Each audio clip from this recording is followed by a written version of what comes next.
materi pertama mengenai pengertian dari asas-asas bimbingan konseling Islam. Dalam Kamus Besar Bahasa Indonesia, asas adalah dasar atau suatu yang dijadikan sebagai tumpuan dalam berpikir dan berpendapat. Jadi, asas-asas adalah prinsip-prinsip yang dijadikan sebagai rujukan dalam penyelenggaraan konseling Islam. Jadi, asas bimbingan dan konseling Islam adalah suatu prinsip atau dasar yang harus dipegang teguh dan dikuasai oleh seorang konselor dalam menjalankan bimbingan ataupun konseling tersebut. Assalamualaikum warahmatullahi wabarakatuh. Saya Fadila Undari. Di sini saya akan melanjutkan materi selanjutnya, yaitu macam-macam asas bimbingan dan konseling Islam. Yang pertama, asas-asas kebahagiaan dunia dan akhirat. Bimbingan dan konseling Islam tujuan akhirnya adalah membantu klien atau konseli, yakni orang yang dibimbing, mencapai kebahagiaan hidup yang senantiasa didambakan oleh setiap umat muslim. Hal ini sesuai dengan firman Allah dalam Quran Surah Al-Baqarah ayat 201 yang berbunyi, A'udzubillahi minasyaitonirrajim. Bismillahirrahmanirrahim. Wa minnahum may yaqulu rabbana atina fid dunya hasanah wa fil akhirati hasanatan wa qina azabannar. Yang artinya, dan di antara mereka ada orang yang berdoa, ya Tuhan kami, berilah kami kebaikan dunia dan kebaikan di akhirat, dan peliharalah kami dari siksa neraka. Bagi seorang muslim, kebahagiaan dunia hanya kebahagiaan sementara, sedangkan kebahagiaan akhiratlah yang menjadi tujuan utama, karena kebahagiaan akhiratlah kebahagiaan yang kekal dan abadi. Yang kedua, asas fitrah. Nah, di sini bimbingan dan konseling Islami merupakan bantuan yang diberikan kepada klien atau konseli untuk mengenal, memahami, dan menghayati fitrahnya, sehingga gerak tingkah laku dan tindakannya sejalan dengan fitrahnya tersebut. Yang ketiga, asas lillahi ta'ala. Bimbingan dan konseling Islami diselenggarakan semata-mata niat karena Allah Subhanahu wa Ta'ala. Konsekuensi dari asas ini berarti pembimbing melakukan tugasnya dengan penuh keikhlasan tanpa pamrih, sementara yang dibimbing pun menerima atau menerima dengan ikhlas, rela, dan tanpa paksaan, karena merasa bahwa semua yang akan dilakukan adalah karena untuk pengabdian kepada Allah Subhanahu wa Ta'ala sesuai dengan fungsi dan tugasnya. Baiklah, materi selanjutnya akan dijelaskan oleh teman saya, yaitu Siti Maulija. Assalamualaikum warahmatullahi wabarakatuh. Saya Siti Maulija Arfiani. Di sini saya akan melanjutkan penjelasan tentang azas-azas bimbingan konseling Islam. Nah, yang lanjut yang keempat, yaitu asas bimbingan seumur hidup. Oleh karena itu, maka bimbingan dan konseling Islami diperlukan selama seumur hidup. Nah, bimbingan konseling Islam ini dilihat dari kenyataan hidup manusia, dan konseling merupakan bagian dari sebuah pendidikan. Pendidikan sendiri berlandaskan pada pendidikan seumur hidup. Lanjut yang kelima, ada asas kesatuan jasmani dan rohaniah. Manusia itu dalam hidupnya di dunia pasti membutuhkan satu kesatuan jasmani dan juga rohaniah.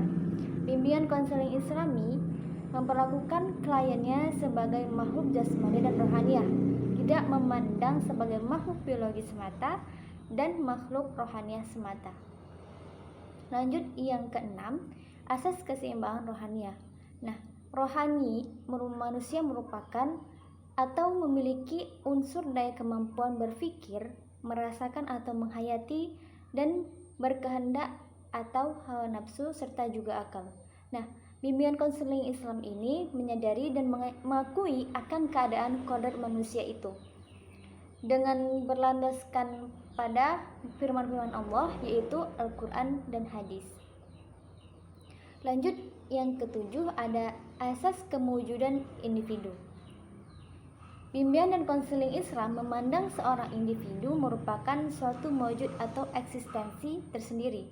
Individu tersebut memiliki hak, memiliki perbedaan individu yang dari lainnya, dan memiliki kemerdekaan pribadi sebagai konsekuensi dari haknya dan kemampuan fundamental potensial rohaniahnya. Mengenai individu, sebagaimana Nabi Muhammad SAW bersabda, bukan bahwasannya Tuhanmu mempunyai hak atasmu yang wajib engkau tunaikan, begitu juga dirimu dan ahlimu, semuanya memiliki hak yang wajib engkau tunaikan. Maka dari itu, hendaklah engkau berpuasa sewaktu-waktu dan berbuka sewaktu-waktu. Jagalah malam sewaktu-waktu untuk beribadah dan sholat malam, dan tidur sewaktu-waktu. Dekatilah ahlimu, dan berikanlah hak kepada masing-masing yang mempunyai hak. Hadis riwayat Bukhari.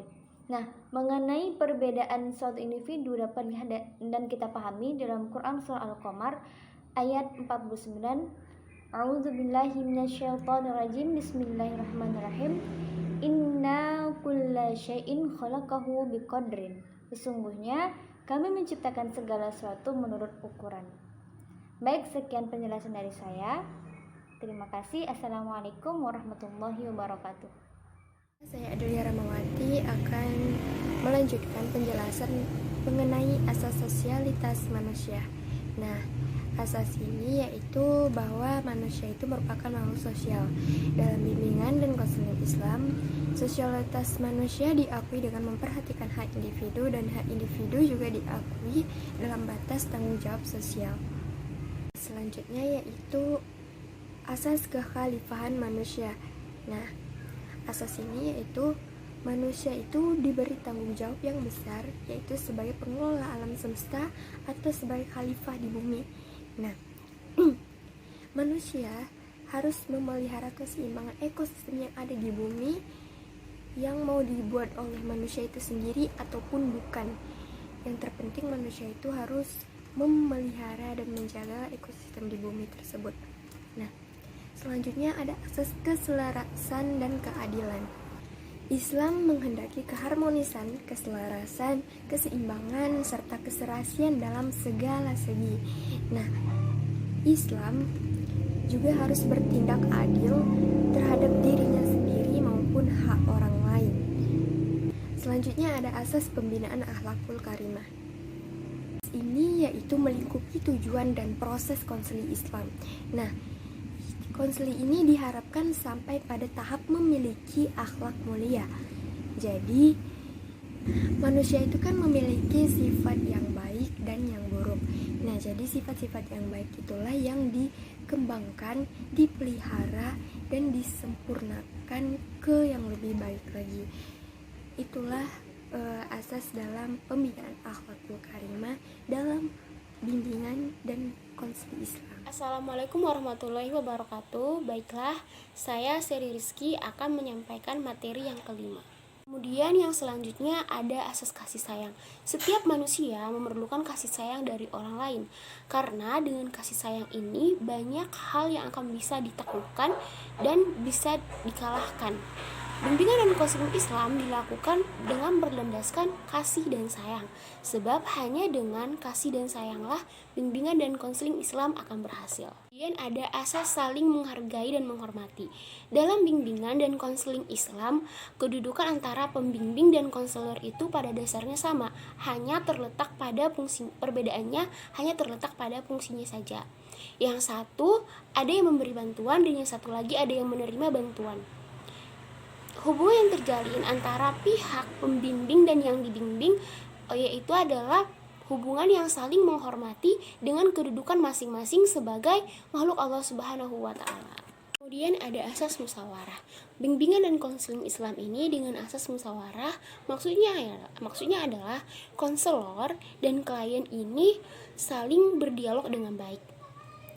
Baik konselor atau konseli satu sama lain tidak saling mendikte, tidak saling bersikap keras, lagi kasar, tidak saling menekan dan tidak ada yang tertekan. Semua dilakukan dengan baik-baik agar proses konseling ini berjalan sesuai dengan yang diinginkan. Kemudian yang terakhir ada asas keahlian. Bimbingan dan konseling Islam ini dilakukan oleh orang-orang yang memiliki kemampuan maupun keahlian di bidang tersebut, baik keahlian dalam bidang metodologi, teknik-teknik bimbingan dan konseling maupun dalam bidang yang menjadi permasalahan bimbingan dan konseling ini. Baiklah, demikian yang dapat kami sampaikan. Lebih dan kurangnya kami mohon maaf. Assalamualaikum warahmatullahi wabarakatuh.